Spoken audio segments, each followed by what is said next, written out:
Nos vamos ahora al móvil en la costa. Estamos con la abogada especialista en corrupción, Silvina Martínez, y Jerónimo Mura, que está allí en el móvil. Muy buenas tardes.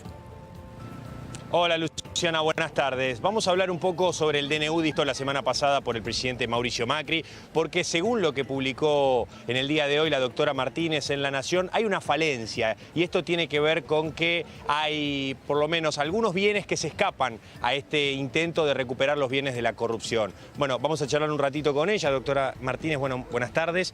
¿Cómo es esto? Usted puso que hay por lo menos algunos puntos que en este sentido no podrían recuperar lo robado. Exactamente, el análisis que yo hago, sin entrar en la constitucionalidad del decreto, ¿no?, se basa básicamente en las denuncias contra la familia Kirchner que tanto hemos impulsado con la exdiputada Margarita Stolbizer. En este caso podemos ver que tanto en los sauces u Otesur son causas que se comienzan a investigar un periodo que comienza el año 2010 hasta el 2015. Ahora, si nos tomamos lo que dice el decreto únicamente puede atacar para la extinción de dominio aquellos bienes que hayan sido posteriores a la fecha del delito. La única manera de eximirse en forma rápida es alegar que una propiedad fue adquirida en forma anterior. Los Kirchner sería tan simple poder decir que adquirieron los hoteles, el Alto Calafate, todos los hoteles que conocemos, como fue verdaderamente el año 2008 anterior de la investigación. Ahora, también la familia Kirchner tiene muchas otras causas donde está siendo investigada, la causa de los cuadernos, una investigación también de La Nación.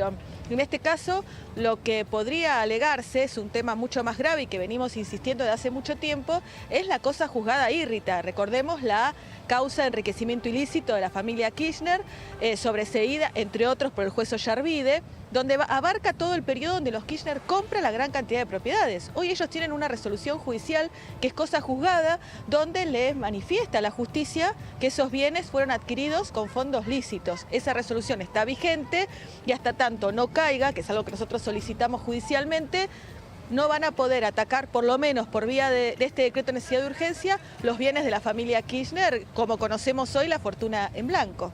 Luciana, te estamos escuchando. Gracias. Hola Silvina, ¿cómo estás? Silvina, para terminar de entender el señalamiento muy preocupante que haces es, por un lado señalás que el decreto no alcanza a bienes que habían sido adquiridos previo a la acción penal. ¿Esto es así? ¿Estoy entendiendo bien? Exactamente. Nosotros acá tenemos varias acciones penales que involucran a la familia Kirchner, algunos a sus hijos inclusive y otros solamente a Cristina.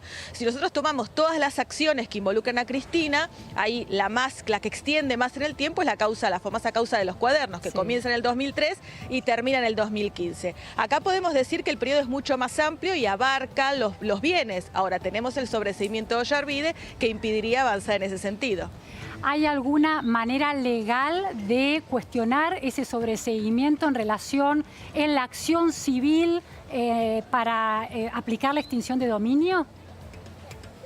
No, lamentablemente la acción civil no, solamente queda la cosa juzgada írrita que nosotros solicitamos, al igual que la UIF, solicitamos al juez Martínez de Giorgi, quien subroga el juzgado de Ollarvide, que reabra esta causa, ¿no?, de enriquecimiento, porque hay muchos elementos que hemos tomado en cuenta posteriormente, la causa de los cuadernos, las causas Otesur, la causa de los sauces, todos los testimonios de los arrepentidos, que dan cuenta que en realidad esos bienes fueron adquiridos con fondos ilícitos. La propia declaración de Ollarvide ante el juzgado, ante el juez Bonadío, cuando tuvo que ir a declarar en la causa de los cuadernos. Creemos que son elementos más que suficientes, pero hay un tema no menor. El juez Ollarvide se fue por la puerta grande, no se fue con juicio político y lamentablemente hubiera sido mucho más fácil la reapertura de la causa si hoy estaríamos con una resolución de juicio político contra el ex juez Norberto Ollarvide. Y en las otras causas, las que se abren en 2010, lo que no termino de entender es si hay una causa penal se refiere a bienes adquiridos ilegalmente desde antes de la apertura de la causa. ¿Por qué el DNU no aplica y por qué decís que esas causas tienen que ver con bienes adquiridos después? Claro, la diferencia es lo que sucede con una extinción de dominio en sede civil y con los términos que aplica el DNU, que lo que exige es que los bienes sean adquiridos posteriormente al inicio para poder sacárselos, ¿no?, considerando que estos bienes fueron con fondos ilícitos, con esta presunción.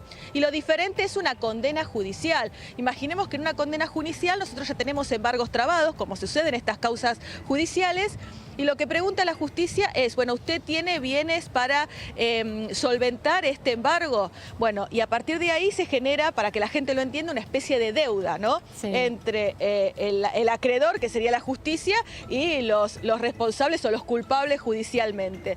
Y ahí la justicia lo que va a hacer es cobrar su deuda. Hoy un embargo de tantos millones va y busca los bienes, no importa si son antes o después de la fecha de comisión del delito. Entiendo. Esa es la diferencia entre una condena a la extinción de dominio en los términos que está el decreto. Ahora, según tu evaluación experta, ¿esto es un error que se les pasa? ¿Es algo que la redacción y los técnicos que redactan el DNU, los técnicos del Poder Ejecutivo que redactan el DNU de extinción de dominio, no ven? A ver, yo creo que cualquiera de nosotros, la sociedad en su conjunto, lo que está pidiendo cuando se imagina una extinción de dominio es básicamente desde Cristina Kirchner para abajo. Creo que el emblema de la corrupción, por lo menos para todos aquellos que venimos impulsando estas causas, son precisamente lo que ocurrió desde la década anterior hasta ahora, desde el gobierno anterior hasta ahora. Me parece que pensar que los técnicos se les pasó por alto esta situación me parece un poco inocente. Creo que desde el gobierno de Macri normalmente lo que están haciendo es este juego entre buenos y malos, ¿no?, para el electorado, pero que en el fondo no tiene la intención real de lograr un efecto concreto, ¿no?, porque si no, sería lo primero que tendrían que haber pensado. La reapertura, insisto, la pidió la UIF, pero no han avanzado en el juicio político contra Yarvide y no se ha avanzado también en insistir en la reapertura. Son creyentes en todas las causas de corrupción, tendrían que insistir en este punto. Sin ir más lejos, iniciar una nueva causa de enriquecimiento contra los Kirchner con toda la figura de los testaferros que existen, que ya conocemos. Es algo que hoy no existe en ninguna causa judicial. Eso también permitiría avanzar no solamente contra ellos, sino también con todos los testaferros que se siguen sumando durante todo este tiempo, donde sabemos que existe el negocio, el dinero de los Kirchner. Silvina, es decir, que si el Congreso aprobara este DNU o un proyecto de ley igual, idéntico a este DNU, los bienes adquiridos ilegalmente por la familia Kirchner previo, según lo que dice la letra del DNU, al inicio de la causa, no estarían afectados.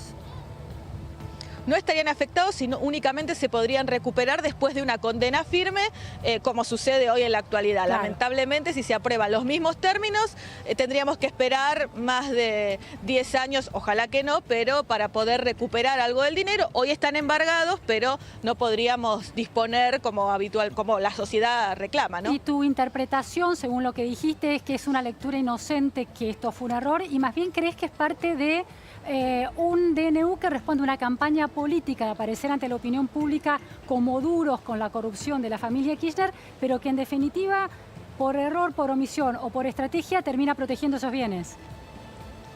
Exactamente, recordemos que yo no estoy de acuerdo con el planteo o con la forma en que manejaron extinción de dominio ninguna de las fuerzas políticas en el Senado, ¿no?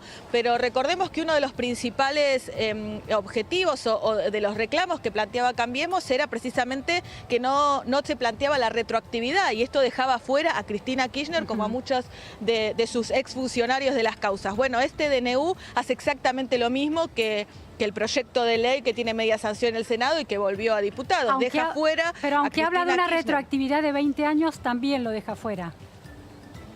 Exactamente, porque al poner que son los bienes adquiridos con anterioridad a la fecha del delito, o que se pueda probar que son con fondos lícitos, y acá tenemos, reitero, la cosa juzgada, lo que planteó Yarvide en su denuncia, no podemos atacar nada de eso hasta tanto no caiga esta resolución judicial, y para eso era necesario el juicio político. Silvina, última pregunta, te la tengo que hacer. Vos trabajaste muy cerca de Margarita Stolbizer en toda la causa que implican a Cristina Kirchner.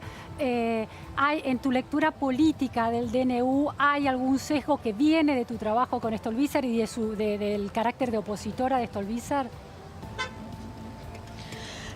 A ver, nosotros venimos insistiendo mucho también en la extinción de dominio desde hace mucho tiempo, venimos denunciando y dando datos concretos de dónde están los bienes para que se puedan recuperar.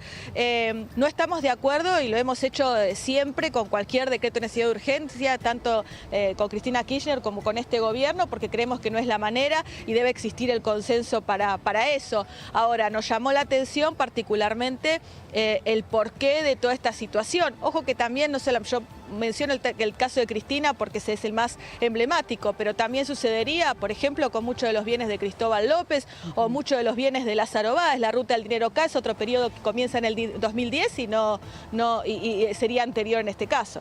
Muchísimas gracias, Silvina. Preocupante lo que señalas. Muchas gracias, Jerónimo Mura, desde allí. Gracias. Hasta luego. Hemos llegado al final de Más Info, segunda edición. Los temas del día, los temas que importan. No se vayan, sigue Eleonora Col con Café de la Tarde.